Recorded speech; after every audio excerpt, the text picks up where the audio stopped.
life to Christ and you're watching this, then understand that God walks alongside you. So when you wonder, say, well, I know God is in my life. I know because there are many times things should have happened and it didn't. That's the Holy Spirit that comes alongside you. He comes alongside you.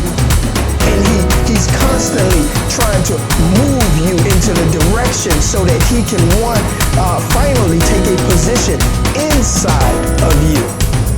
No matter how well you desire to do good as a sinner, no matter how many people you help, no matter what you do that you would consider good and you think that's warfare, it's not warfare. The reason it's not warfare is because it's to no avail, meaning that your good can never get you in heaven. The only thing that can get you into heaven is a regenerated soul, a regenerated spirit, which means now I am led by the spirit and not by the flesh. But as long as the flesh is in control,